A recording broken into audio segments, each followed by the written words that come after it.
আসসালামু আলাইকুম। বাসায় টিস্যু শেষ? কোনো চিন্তা নেই। এখনও আমি এটা ফেলে দিব না। এটার এখনও অনেক কাজ বাকি। চলেন দেখা যাক কী করা যায়।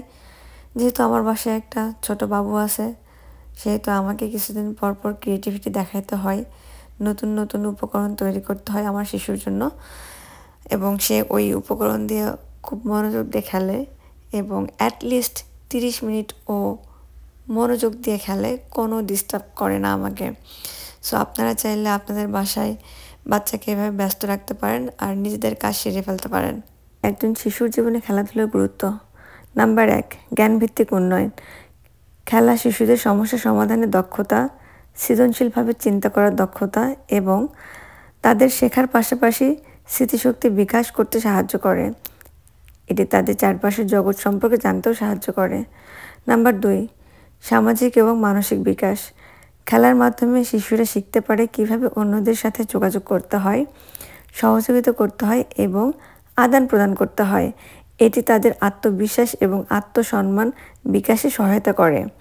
নাম্বার 3, সৃজনশীল উন্নয়ন। খেলাধুলা শিশুদের সৃজনশীলতা এবং কল্পনা বিকাশে সহায়তা করে।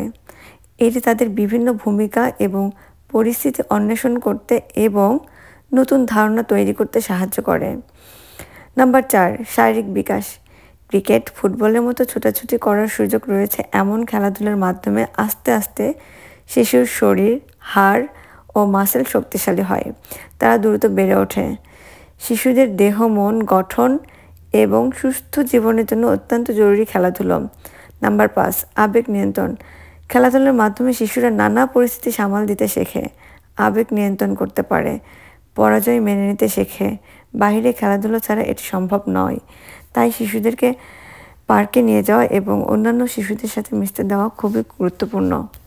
যে সকল অভিভাবকেরা বিভিন্ন কাজে ব্যস্ত থাকেন, সন্তানকে ঠিকমতো সময় দিতে পারেন না, তারা অন্তত সাপ্তাহিক যে ছুটির দিনগুলো পান বা যখন আপনারা ফ্রি থাকেন তখন সন্তানকে নতুন নতুন খেলার উপকরণ তৈরি করে দেওয়া, বাসায় যেগুলো পরিত্যক্ত জিনিস থাকে বা অপ্রয়োজনীয় জিনিস থাকে সেগুলোতে আপনার সন্তানকে যদি নতুন কোনো খেলনা তৈরি করে দিতে পারেন, সে কিন্তু অনেকক্ষণ মনোযোগ দিয়ে ওই খেলনাটা খেলে।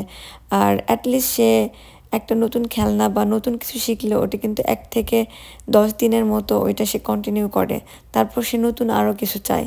সো আপনি চাইলে প্রতি সপ্তাহে তাকে বিভিন্ন ধরনের ক্রিয়েটিভিটি শিখাইতে পারেন। তখন সে আর আপনাকে জ্বালাবে না, সে নিজে থেকে খেলবে, খেলা শেষ করে সে নিজে থেকে আপনার কাছে খাবার চাইবে বা ওর যে ক্ষুধা লেগেছে এটা প্রকাশ করার চেষ্টা করবে। যখনই ওদের পরিশ্রম হবে শারীরিক মানসিক, তখন ওদের ক্ষুধা লাগবে। সো তখন খিদা নিয়েও যে একটা ঘ্যানা থাকে, এই জিনিসটা আসলে করবে না। আরেকটি ইম্পর্টেন্ট বিষয় হচ্ছে যখন বাইরে শিশুরা খেলে বিভিন্ন ধরনের খেলা, যেমন ফুটবল, ক্রিকেট, ভলিবল ইত্যাদি খেলা যখন শিশুরা খেলে, তখন আপনি যদি আপনার শিশুকে ওইটা দেখান বা দেখানোর চেষ্টা করেন, কিছুক্ষণ সময় নিয়ে দেখান, সে দেখতে চাচ্ছে না তারপরেও তাকে দেখান, তাহলে পরবর্তীতে তার ওই খেলাটার উপর আগ্রহ জাগে এবং সে নিজে থেকে খেলতে চাইবে।